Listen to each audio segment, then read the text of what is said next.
Hello and welcome to Byjus Exam Prep IAS. I welcome you all to the Hindu newspaper analysis for today. This weekend on Saturday, that is 26th of November, live on the Byjus Exam Prep app, there is a very important workshop for all of you. At 6 p.m. live, we will be discussing the 5 ways in which you can stay ahead of all the competition that is preparing for the UPSC Civil Services Examination. The link to register for the workshop is given in the description of the video. Do click on that and register for this free of cost workshop. Now let's begin with the very first article that talks about the malnutrition problem in India. The author says that multiple surveys have come out recently talking about India's health problems, especially amongst the children. Recently, when the GHI, that is a Global Hunger Index, came out for 2022, India got a rank of 107 out of 121. As expected, the government of India said that this is bogus, they have not taken into consideration the real numbers, and this is a conspiracy against India's development. However, the reality is, if you look at government of India's own numbers, even that tell us the same story. If you look at the National Family Health Survey number 5, it says that from 2019 to 2021, amongst the children below the age of 5, 35.5% were stunted, 19.3 were wasted, and 32.1 were underweight. This is not good numbers for any nation that is trying to develop at a fast pace. If such a huge number of our children are stunted, wasted, or underweight, that means there is something seriously lacking. The reason being that the government schemes are just not delivering. Now, India has never been short of government schemes. We have government schemes for almost everything for every sector. But the problem is the implementation of those schemes and more specifically, the budget allocated to those schemes in most of the cases. For example, the government of India has the Anganwadi scheme. Then we have the Poshan Abhiyan. Poshan Abhiyan, as you know, is nothing but rebranding of the midday meal scheme. So the same midday meal scheme that has been running for many years has been rebranded, some things were added to it, and this is called the Poshan Abhiyan. Now, these two schemes mainly focus on adolescent girls, pregnant women, nursing mothers, and children below the age of 3. However, the budget for these schemes has actually come down considerably. If you look at the budget that was given for 2022-23 financial year, it was 20,263 crore, less than 1% of India's actual expenditure. Then, in the midday meal scheme, again the budget came out considerably. 10,233, the budget was 21% lower as compared to the previous year. Now, you may say because of the pandemic, the closure of schools, etc., the budget was lower, but the reality is, even then, when the schools were closed, the government of India did say that the ration will be supplied to the children's houses, meaning that something is amiss here and we should have had much larger budget allocated to these schemes. We talk a lot about how the positive impact of midday meal scheme has been seen, but continuously cutting down the budget does not augur well for this scheme. Not just this, the per capita cost for supplementary nutrition program under which the government of India ensures that there is extra nutrition that is given to the school children if required. That has also not increased. Since 2017, the same amount of money is being spent on giving nutrition to the children. Since 2017, now just imagine, everything has become so costly. Even the normal stuff that you consume, milk, curd, butter, rice, wheat, everything has become so expensive. So if you are spending the exact same amount of money on giving nutrition to children as you were spending in 2017, means that somewhere down the line you have not been providing the correct nutrition to the children. The other thing that the government of India has focused on is cash transfer. Now, cash transfer has been seen as a solution by the government for a lot of subsidy related schemes. The government of India is very proud of the JAM Trinity, that is Jan Dhan Aadhaar Mobile, using which the government of India has been ensuring cash transfers directly into the bank account. Now, cash transfers in these kind of schemes actually have a good potential.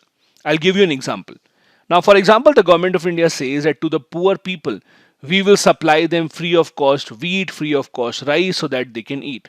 But the problem is maybe some of them don't want to eat rice or wheat. These are not coming for free for the government. So the idea here is rather than government spending money on buying wheat and rice and then giving it free to the poor people, government should just rather give money to the people and ask them Eat whatever you want from this money. You want to eat eggs? Go and buy eggs. You want to eat green vegetables? Go and buy green vegetables. We are giving you cash so that we are opening up many, many more options to you rather than forcing you to consume only wheat and rice. That is how the cash transfers can be much, much more effective. However, just cash transferring also has not been found to be very effective. There have been cases where the cash may be given to the households for nutrition purposes for the children, but it is misused by the parents for their own activities. Thus, there has to be a balance between the two. In many of the rural households, it is also seen that when the family has to spend on the nutritious needs, they spend more on the son as compared to the daughter. That also has to be taken into account. So, in effect, what the author is saying is that there has to be a joint effort of cash transfers, of more budget to the government schemes, better public distribution system, and also targeted delivery of food, especially with the children requiring certain nutrition. It's a long fight. We cannot expect that overnight India's malnutrition problem will go away, but we have to ensure that yearly we will only increase the budget and not decrease it. Now, since this article is mainly focused on these government schemes, I want to focus on the PM Poshan scheme. The PM Poshan scheme, as I said earlier, replaced the old midday meal scheme, rebranding it and adding a lot of new features. It was in September 2021 that Union Cabinet proposed a Pradhan Mantri Poshan Shakti Nirman or Poshan, under which one hot cooked meal will be given in government and government aided schools. Apart from that, there are various other features of the scheme as well. Let me tell you what these are. The food that is given to the children in the schools, all of that has to be calorie counted. So the idea is that we have to ensure 100 grams and 150 grams of food per working day for children in class 1 to 5 and 6 to 8 respectively. Also, we have to grow nutritional gardens, means locally grown food items for nutrition purposes should be used. They will be called school nutrition gardens. They will be grown with the help of the local farmers and women self-help groups, thus giving them employment as well. Then government will also focus on supplementary nutrition in the form of eggs, milk, etc.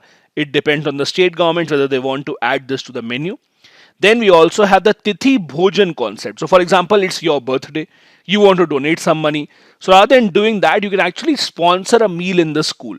So it's your birthday, it's your anniversary, it's any good occasion in your family, you can actually come and sponsor a meal in the school. That is also possible. The Government of India has also asked the states and UTs to ensure direct benefit transfer system for compensating cooks and helpers who are working under this scheme. The schools will also get a nutrition expert who will ensure that the health aspects of the children are taken care of, and the schemes will be socially audited as well in each school in each of the states. The next article that we have here talks about the problem with the right to education that we have. Now, as you know, India started the right to education in 2005, giving the citizens the right to ask for information from the government authorities. The problem is, however, although in the first decade or so, the law ran pretty well, there were a lot of good things that came out, many scams came out, it was much more of a transparent regime that we saw during the RTI law. However, in the past few years, as per the author, the RTI law has become extremely weak. A part of it is due to the weak working of the CIC, that is a Central Information Commission. Now, as you know, as per the RTI law, you can ask questions to the public authorities. It can be done online as well, and within 30 days you get a response. The law says if you don't get a response within 30 days or you are not satisfied, then you can file an appeal. The first appeal goes at the departmental level. Even then, if you're not satisfied, you can make an appeal again. This time the appeal will go to the Information Commission. This is where the Information Commission comes into the picture. There are State Information Commission at the state level and then Central Information Commission at the central level. Now, interestingly, since 2019, many things regarding this law have been changed and it has been made much weaker. In 2019, for example, there were certain amendments introduced in salary and the tenure of the people working in the Information Commission. Now, just so you know, Central Information Commission is supposed to consist of a Chief Information Commission and as many as 10 information commissioners from time to time. So maximum they can be 10. Usually they are never 10. Government usually keeps a lot of these seats vacant. Now, earlier, before 2019, the law was their tenure was supposed to be 5 years. Now, after 2019, the government has said we will decide the tenure and we can increase or decrease it. So, they have now decided it to be 3 years. So, cut down the tenure. Secondly, their salary. Before the change, the salary of Central Information Commission was equal to salary of Chief Election Commissioner, and salary of election commissioners was equal to salary of information commissioners. But that has also been changed. Now the government will decide their salary. It has been decoupled. All of this, as per the experts, is done to weaken the working of the CIC. Not just this, the CIC itself is not doing any favors. Now, if you look at who becomes a CIC, who becomes information commissioners, usually these are people who have been working with the government, bureaucrats who have been close to the government for many, many years. Now, the author here gives multiple examples of the wrongdoings that are happening. For example, the cases that go to the CIC are being heard after 2 years of wait. This is like filing a case in the court itself. Not just this, in matters of importance for public. For example, there were matters about COVID-19, there were matters about why is it that the Home Ministry is tapping into the phones. All such important matters, the commission had to decide. Rather than taking a call themselves, what the commission actually did was, they asked the specific ministry to decide on this matter. So for example, if the question was, what are the criteria taken into consideration by the Home Ministry to actually tap phones of certain people? Rather than the CIC deciding whether or not the people should get that information, they ask the Home Ministry, do you think the information will be given or not? Now, this is directly opposite to the principles of natural justice. If the case or the complaint is against the Home Ministry, how can the same ministry be the judge in that case to decide whether information will go out or not? So the work that was supposed to be done by the CIC, they are delegating this work to specific ministries, which is very, very odd. Not just this, the CIC has also not ensured disclosure of documents for important laws such as UAPA. In fact, when an RTI was filed to disclose documents under UAPA, the commission actually gave a stay order. They actually kept the order pending for more than 3 months. This is what the court does. The courts do this because there are very complex matters. They have to study each and every fact. But with CIC, there is nothing that complex. They just have to say yes or no, the information should be released or not. For that, how can they stay their final order for 3 months? No one really knows. As I said earlier, they have earlier actually given a stay order also on the first appeal filed by institutions.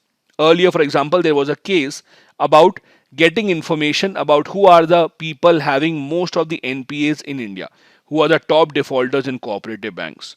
When this matter was listed, the CIC said, no, you should not give out the details. They put a stay order.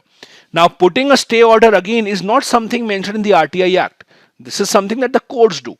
So what is it that the CIC is trying to hide from the people? No one really knows. The RTI law in itself was a very, very good law. In fact, the law said that bureaucrats or public officials who do not disclose information within the specific time period, they may be punished, they may be fined as well. But now, the public officials are certain that nothing will happen to us because the CIC will not take any action against us. So they have no fear of any penalty being imposed on them. That is also why the law is not as strict as it used to be. Just to tell you what exactly were the changes in 2019, as I told you, mainly the changes were in salary and in tenure. From 5 years, it was now left at the center government to decide the tenure. Then the salary, as I said earlier, the salary of CIC was equal to the Chief Election Commissioner. The salary of Information Commissioners was equal to the salary of Election Commissioners. That also now has been changed and it will be determined by the central government. The more power that the central government has of deciding these kind of things, more is the power of central government to control the CIC and lesser its independence. Now, these are not the only issues that have come up with the RTI. In fact, if you look at the working of the CIC, as I told you earlier, most of the seats remain vacant in terms of information commissioners. In fact, if you look at the state level, a lot of these states and the information commissions don't even have their head, don't even have their members, At the state level, usually we don't really pay a lot of attention to it. We are more focused on the central government law. That is why this also has remained a big concern. Also, the other problem is when your second appeal goes to the CIC, there is no time limit on them to resolve that appeal. So that also remains a big concern because there is no time limit as to when exactly would that appeal be answered. The good part about the CIC and the RTI is in the past, multiple huge scams have come out just because of the RTI. Scams such as the 2G spectrum scam, the other society scam, Commonwealth game scams, all of these came out somewhere because the RTIs were filed because of the activists and the people who were in the society. Next, we have an article about SEBI's plans to tackle the market rumors. Now, what exactly has happened is SEBI, that is Security and Exchange Board of India, have come out with a proposal recently. They have said that there are many rumors that go around in the market about the companies and their performance. Performance of the companies usually gets impacted by their share prices, and their share prices can go up and down depending on the rumors in the market. For example, if there are rumors in the market that something is wrong in the company, then the share prices might come down. On the other hand, if there are certain other rumors in the market that the company is buying something, acquiring something, then automatically the prices will go up. Now, SEBI does not want these things to happen. SEBI says that we cannot allow the companies to actually allow the rumors in the market. So the proposal is as soon as any such rumor comes out in the market, the companies are told within 12 hours you have to verify to SEBI whether that rumor is true or not. If you don't do that, if you don't tell whether the rumor is true or not, then there will be a fine from the side of SEBI. So SEBI actually gave this proposal on the 12th of November. They are still consulting people around it whether or not it is good to go or not. So SEBI has said any information circulating on social media about those companies which are the top 250 companies in India as per market capitalization. These are the companies for which the proposal has been given. These companies have to basically verify whether the rumor is true or not within 12 hours of that event. Earlier, they had to tell the stock exchange within 24 hours. Now the information has to be disclosed within 12 hours so that there is not a lot of fluctuation in the share prices. SEBI has said that the rules proposed will be for those companies where value can go up or down by 2% of their turnover or 2% of their net worth of the last 3 years average. Now, the SEBI has made very strict rules earlier as well also about information disclosure because they want to have a very transparent market mechanism as to who and how the trading will happen. This is done in the same way. Also, the SEBI has said that if the company itself has taken certain decision in the meeting of the board of directors, then within 30 minutes the disclosure of the meeting has to be given to SEBI. So very strict rules. If some rumor actually comes up in the market within 12 hours, you have to tell if it's right or wrong. And if a decision is taken within the board closure meeting, then within 30 minutes you have to actually inform SEBI. As I told you earlier, this is not the first time such kind of regulations are coming in. This is also because these days, as you know, a lot of people go online to give financial advice to people. There are so many YouTube channels of financial advisors to buy this stock, to sell this stock, and SEBI is watching all of that. Because only SEBI registered advisors are supposed to give such financial advice and not others. So SEBI is trying to bring strict rules for them as well because this is leading to a lot of problems in the Indian financial market in the long run. Now, SEBI is a very important, very strict body. As you know, it was founded in 1990s after the Harshad Mehta scam, mainly to ensure that there is transparency in the stock market and market exchange in the country. It's a quasi-legislative and quasi-judicial body which can draft regulations, conduct inquiry, pass rulings, and even impose penalties in case they find that the companies are not really abiding by the directions given by SEBI. So they fulfill the requirements of issuers, investors, and intermediaries. So all of their interest is actually taken care of. Not just this, in the past few years, SEBI's powers have only increased. Since 2014, SEBI has also been made responsible to regulate any money pooling scheme worth 100 crores or more and attach assets in case of any non-compliance with the order. SEBI chairman also has the power to order search and seizure operations as well. They can seek information such as telephone data call records, etc. They also perform the functions of registering and regulating of venture capital funds in India as well. The next article that we have here is from Indian Geography. It is about El Nino and La Nina. Now, the article here says that these weather events, that is La Nina and El Nino, as per the study, their impact would actually change in the coming years. As you know, the entire world, including India right now, is going through an extended La Nina, meaning that we are going through a period of extended monsoon, extended rainfall because of extended La Nina that has been seen this year. Now, as you know, El Nino, La Nina are very familiar climatic patterns that are seen around the world. There is a new study that says that climate change will significantly impact the El Nino, La Nina weather patterns by 2030. Now, El Nino, as you know, means when there is warming of seawater in central east equatorial Pacific. Now, this occurs every few years and mainly it reduces upwelling. Upwelling is a process where nutrient-rich water comes towards the surface. Now, when the nutrient-rich water comes towards the surface, there are more phytoplanktons that will come to eat them. When more phytoplanktons come, there will be more fish, and there's more fish means the food chain will become more robust. Because of El Nino, there is lack of upwelling, so lack of nutrition water coming on the surface, so lack of phytoplanktons and thus reduction in fish as well, and the entire food chain will be impacted. It also causes dry and warm winter in North US and Canada as well, while bringing drought to Indonesia and Australia. On the other hand, the opposite of this is La Nina, which means cooler than average sea surface temperature in the equatorial Pacific region. This actually brings more nutritious, rich water on the surface, more phytoplanktons, more fish, and a much more robust food chain in the ocean. This also leads to heavy floods in Australia, which has been seen in the past couple of years. Now, the latest study has come up that these two climatic patterns will actually impact weather patterns in much different manner by 2030 because of climate change. So, we'll have to see how the average sea surface temperature actually changes when these patterns continue in the long run. It has a direct impact on Indian monsoon as well.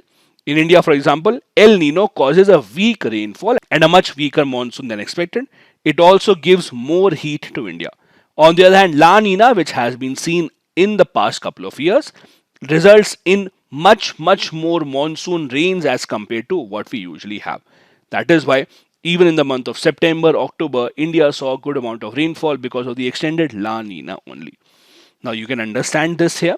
In a normal year, there would be equatorial winds which gather warm water here, but in the El Nino year, we have the easterly winds that weaken up and warm water moves towards South America. The wind patterns change, thus bringing a change in temperature as well. The next article that we have here is about milk inflation in the country, not something that we usually hear a lot about.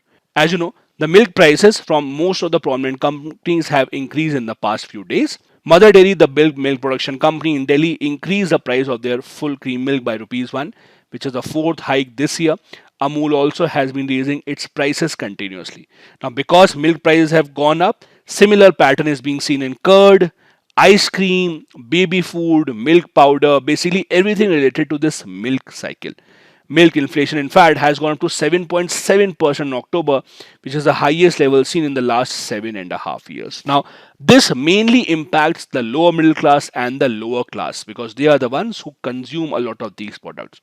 When you go higher up, richer people, they can actually afford and they won't really have much of an impact of 2 or 3 rupees per litre increase in the milk prices. Also, they have other alternatives to fall on, unlike the lower middle class that still depends mainly on milk and milk related products. Now, this increase in prices is not uniform across the country. In most of the southern cities, because the milk production companies are different, their prices are different and they are not the same. Also, as I said, this increase in milk prices will have a much larger impact on the poor section of the society. Only 52 to 62% members in the poorest 20% households consume milk or curd, and it will become even costlier for them to have this food habit. As you can see here, when milk prices increase, it leads to increase in the price of curd, ice cream, baby food, milk powder, everything that is made with milk as a main component. You can see here the prices of milk as well. the all India average, and how the other cities actually fare in terms of milk prices. Now, India, as you know, has always been very, very proud of our dairy sector. India always proudly talks about the white revolution, Amul, all these kind of things. Now, the reason is that India ranks first in the milk production around the world and contributes close to 1/4 of the global milk production. It has grown at a very, very fast pace in India due to the milk revolution and the initiative of Verghese Kurian. The top 5 milk producing states in the country include UP, Rajasthan, Madhya Pradesh, Gujarat, and Andhra Pradesh. People usually mistake by thinking that because Gujarat is home to Amul, it should be the top state. That is not the case. Remember, it is UP that is the top milk producing state in the country. It also benefits the farmers greatly, mainly because the farmers actually have an alternate income as well and they don't have to depend on their agriculture only. Close to 8 crore people are employed in India in the dairy sector directly or indirectly. Because of it, the government of India has also launched multiple initiatives in this regard. They have the Dairy Processing and Infrastructure Development Fund that provides subsidized loan at 6.5% of capital staged milk cooperatives so that they can expand their business. We have the Animal Husbandry Infrastructure Development Fund, again, to ensure that someone who wants to switch from agriculture to dairy farming can actually do this. We have the National Program for Dairy Development, Pradhan Mantri Kisan Sampad Yojana, and Kisan credit cards for livestock farmers as well to give them a push towards this area. These are the important articles that we want to discuss on the Hindu newspaper today. Now, a couple of practice questions. Number 1. Nothing empowers the citizens like the free flow of information. Elaborate. Second, how do El Nino and La Nina impact the Indian monsoon patterns? Both these questions have to be answered within 250 words each. Thank you so much for watching the video. Have a very, very good day ahead.